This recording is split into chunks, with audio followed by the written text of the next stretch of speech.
Good afternoon, everybody. I'm here along with the senior class president, Mr. Dalton Emmert, and I want to spend a few minutes with you this afternoon just talking about some things and really kind of outlining the remaining 32 days of school and what our most important agenda is and what our main focus needs to be. First of all, I want to welcome everybody back from the spring break, and I hope you had a wonderful time. Dalton, tell us a little bit about your break. For spring break, me and a few buddies, we went to Panama City. We had fun, nobody got in trouble, so that was a big plus. Well, that's good. I'm glad. I heard a lot of kids had the opportunity to get out of town and go to various places, and I hope you guys had a wonderful time and enjoyed yourself and got away from school, and now you're ready to get back to work. We do have a lot to do in the remaining part of this school year. We're excited about all the activities that's going to be coming our way, but I want to make it very clear that we do have a lot of work to do in terms of getting ready for our end-of-course assessment, in terms of getting ourselves to where we want to be in terms of achievement. And also I want to say this for our seniors. You guys have a great deal of things still left on your plate to accomplish, and I want to share with you just a little bit. Seniors, you have 32 days left in your high school career. That's 32 school days. And in those 32 school days, we have scheduled a lot of activities during school. Just for example, your senior awards day, that's one of those days. Your senior day and your senior breakfast, that's another one of those days. A lot of things are going to be taking place that will be fun and enjoyable to you, and we look forward to those things. I want to share with you right now, senior class, your current status in terms of your college and career readiness. At this point, we have 92 kids in the senior class out of 124 students, which is 74% that are either college or career ready. And roughly around 33 of those students are both college and career ready. So I want to commend you guys. You've done an outstanding job from day one up to where we are right now. But with that being said, we still have roughly 26% of the senior class that have yet to become college ready or career ready. And we feel very good that when we get our COSA scores back this week, that's going to really elevate us to a certain point that we're going to be pleased with, so we're excited about that. But there's still a number of students in that senior class that have a lot of work to do in terms of earning that status of college ready or career ready. And remember, that is a graduation requirement, so we're going to continue to push you guys to make sure that's taken care of up until the last day of school. But I want to say, and I want to commend you for a lot of hard work and a great effort in that college and career status. Another one is community service. I'm a little bit disappointed in these numbers, seniors, and I think we can do a lot better than this. 34 out of 124 have completed your community service hours. That's 27% of the class is done with your community service, which is leaving a very high percentage of students that have not completed that. And I know a lot of you have several hours. Some of you may even have hours that you have not yet reported to your advisory teacher or to Ms. Shirley Johnson. Let me encourage you very strongly. Every opportunity that you have to gain some community service, make sure you're doing that. Report that community service to your advisory teacher and or Ms. Shirley Johnson so she can get that logged and we can get it taken care of. There's going to be opportunities between now and the end of school year in school, while school is going on, for you to earn those hours and get that taken care of. But please don't put that off. Don't let that be the thing that holds you back from that graduation requirement. Another area that I want to remind you about is the senior project. You know, it's a requirement that's been passed by the Board of Education that each senior will complete a senior project. You must first have a written proposal. That written proposal should be given to you by your advisory teacher. They will be able to go over that with you and show you what you need to do in order to get that taken care of. Then you submit that to your advisory teacher for final approval of that project, and then ultimately submit the project to that advisory teacher.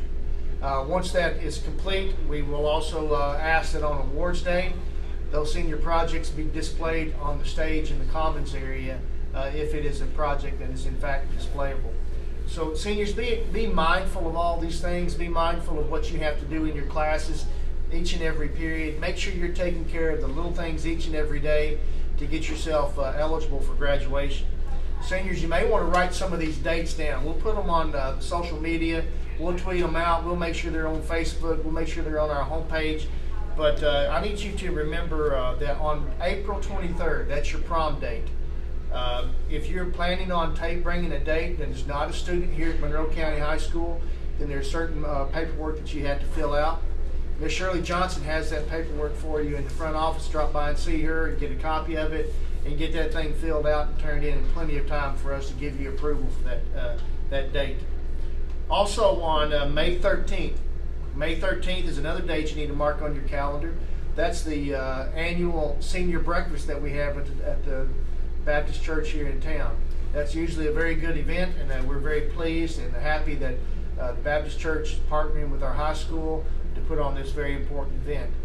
After that senior breakfast, we'll follow up with your senior day, and we're in the process of planning that right now and getting everything ready to go. But that is a very important date. It's May 13th, your senior breakfast and your senior day. The following week, the following Friday on May 20th is your senior awards day. Can't tell you enough about how important that day is to our school and how important it is to you guys as seniors. We'll be hosting that event to the public, and it'll be during the school day like it was last year, and we're looking very forward to that. You know, juniors, you guys that are preparing to be the next leaders in this building, as we would think about next year, you need to focus on awards day. This year, like last year and the years before that, anywhere from $400,000 to $500,000 in scholarship money will be given away to our seniors. And that money can be used to help you get a good start in college, you know, get off to a bright future and a great career. So start working toward that, preparing for that, you underclassmen, because your turn will be coming up next. Then the big day, and it's probably the most important and significant event that we host here at Monroe County High School, and that's our graduation. Seniors, that will be Thursday, May 26th, and that will be at 7 p.m. Now, we're going to ask you guys in your advisory classes here in just a few minutes when we finish the video, advisory teachers of seniors only, if you would, do a poll of your class. And I'd like to know where they would like to have their graduation, indoors or outdoors, at Darrell Carter Stadium or at Monroe County High School Gymnasium. You know, we've kind of got a random sample of how some of the seniors feel about that, but I also want to give every senior the opportunity to have a voice and tell us what they think about that. But so here in just a minute, when we can finish this up, if you would please, advisory teachers of seniors, kind of give me a quick poll of your class. How many would like to have it at the gym or at the stadium? Get those numbers to us sometime this afternoon so we can start making preparation.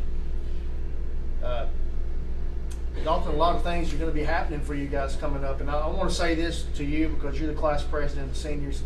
You guys have been great leaders in the building, and here's what I need, Eddie, from you and the rest of your classmates. You know, we have 32 days of school left. It's important that we have a strong, positive tone in this building. Continue to be leaders because you're setting the tone for the underclassmen that's coming up next year. It's important that we have a strong academic focus. It's important that senioritis doesn't set in too soon and you guys start to lose focus on what's most important for you.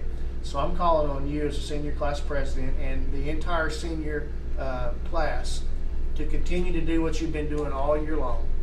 Continue to focus on the things that you need to get took care of and enjoy the days that we have set aside for you to enjoy. We have some great activities and we look forward to that, but we just want to maintain a high degree of focus and avoid that senioritis as much as we possibly can. They make medicine for that. They sell it at Walmart. It's over-the-counter medicine, and what do you think about that? We just got to remember that every day is another day to learn. That's right. What's our motto? Bell to bell instruction. Bell to bell instruction. There you go. Also, for the underclassmen and the teachers, I want to remind you our end-of-course assessment window opens up on May the 3rd. And that's just around the corner. We have roughly 3 weeks left to prepare for that. And what our goal as a teaching staff is to make sure that we're doing the things necessary to prepare for that. A lot of reviews should be taking place in the next 3 weeks in our end of course classes.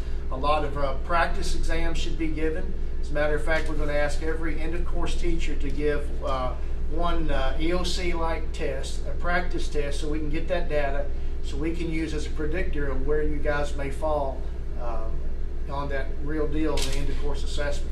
Also, students, remember that test alone is worth 20% of your final grade. So it is very, very important that you concentrate and you do the very best you possibly can, because it could have a strong impact on your overall grade.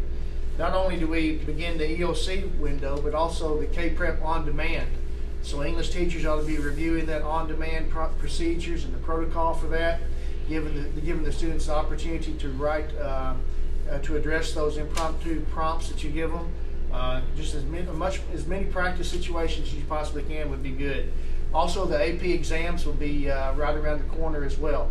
So a lot will be happening. We have 3 strong weeks of instruction that we need to put in. Kids, I'm going to challenge you to let your teachers teach to the best of their ability. Let your classmates learn to the best of their ability. Let's not be a distraction in the classroom. Let's be a part of the solution rather than a part of the problem. Teacher schedules and rosters will be posted very soon. For that. Miss Emerton will be sending you that on email, and also Miss Robin Hagan, you'll get that out pretty quick. Also want to remind you, as a student body and as teachers, on April 26th, we'll have a synergy session. We'll host that here at the high school. We'll have roughly 30 to 50, somewhere in that ballpark, visitors will be on campus to see our school, and I want to make sure that day goes very, very smoothly. On the sports front today, this afternoon, we have baseball at home versus Cumberland County. That is correct, isn't it? That is correct. What time does that game usually start? Starts at 5 o'clock. 5 o'clock, and JV game will follow? Yeah, right after. And also softball will be at home today against Jackson County, Tennessee. Thank you very much. You guys have a great rest of the day. Let's set a good tone for the week.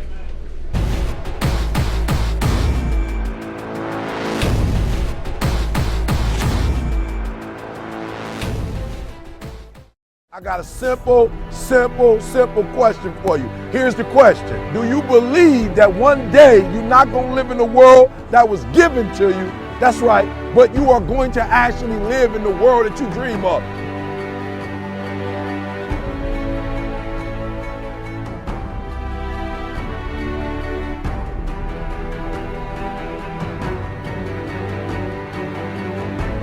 You got to make every single second count.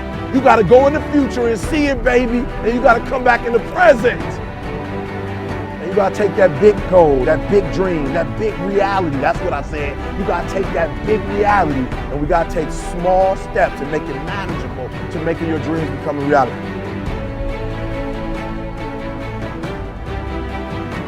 Think big, dream big, but start small. That's right, start small. Remember what I told you, start where you are with what you have, because what you have is plenty.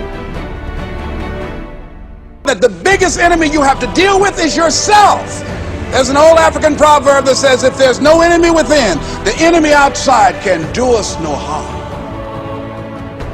You don't have to personally be perfect. Are you hearing me? There are those of you right now, you should have cut a CD. You should have wrote a book. You should have got in school and got that degree. You should have started your own business. There's so many things you should have done. You should have done, but you didn't do it because you're scared. You believe that you said scared of what? I ain't scared. You are scared. You are scared. You're scared of failure. You're scared to make a mistake. You're scared that you're not perfect. And I'm telling you today, you ain't got to be perfect. Are you hearing what I'm saying? You don't have to be perfect to get what you want, to do what you want, to have what you want, to be what you want. You don't have to be perfect. It's a lie. There will never be a point in your time, in your life, where it's the right time to do a great thing. If you're waiting for that perfect moment, that perfect timing, it's not going to happen. You know what you have to do? You have to create the perfect time and the perfect opportunity and the perfect situation. Is that a lot of people become comfortable. They stop growing. They stop wanting anything. They become satisfied. People getting ready to go to jobs that they don't like, jobs that are making them sick. You see, when you're not pursuing your goal, you are literally committing spiritual suicide. When you have some goal out here that you're stretching for and reaching for that takes you out of your comfort zone, you'll find out some talents and abilities you have that you didn't know you have. When the messenger of misery visits you, what are you going to do? What will keep you in the game?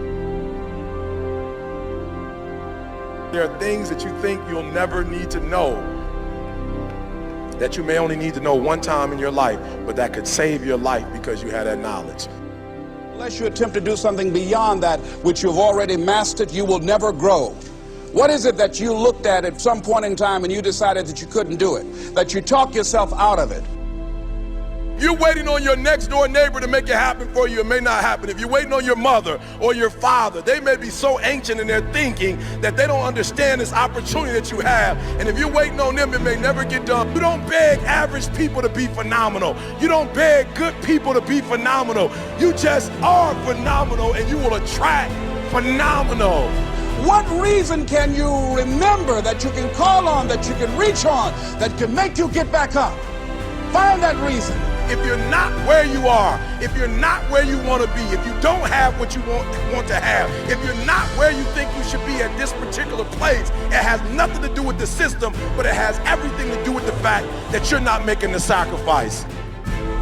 I want you to make that dream become a reality, because if you don't, you will be working for somebody else to make their dreams become a reality. Question is, what are you going to do with your time? What drives you? And greatness is a lot of small things done well. Day after day, workout after workout, obedience after obedience, day after day.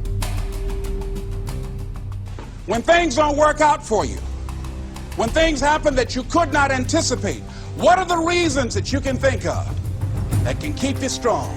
You will never, ever be successful until you turn your pain into greatness, until you allow your pain to push you from where you are to push you to where you need to be. Stop running from your pain and embrace your pain. Your pain is going to be a part of your prize, a part of your product. I challenge you to push yourself. See, it's easy to be on the bottom. It doesn't take any effort to be a loser. It doesn't take any motivation, any drive in order to stay down there on a low level. But it calls on everything in you. You have to harness your will to say, I'm going to challenge myself. I mean that what you did last week don't count. Today is the only important day. There are 86,400 seconds in a day, and how you use those are critical. You got 86,400 today, and what you do today is going to cement who you are. Nobody's going to talk about what you did last week. You have this opportunity of a lifetime. It means absolutely nothing if you don't take advantage of it in the lifetime of this opportunity. I got a saying that when life knocks you down, try and land on your back, because if you can look up, you can get up. If you want a thing bad enough to go out and fight for it, to work day and night for it, to give up your time, your peace, and your sleep for it, if all that you dream and scheme is about it, and life seems useless and worthless without it. See, it's time now. If you want to make this your decade, you've got to start saying yes to your life. You've got to start saying yes to your dreams, yes to your unfolding future, yes to your potential, as opposed to saying no. When you die on E. Leave no dream left behind, guys. Leave no opportunity left behind. When you leave this earth, accomplish every single thing you can accomplish. Listen to me, you're going to be here one day, but you'll never get here if you give up, if you give in, if you quit. And finally, guys, you got to want to succeed as bad as you want to breathe.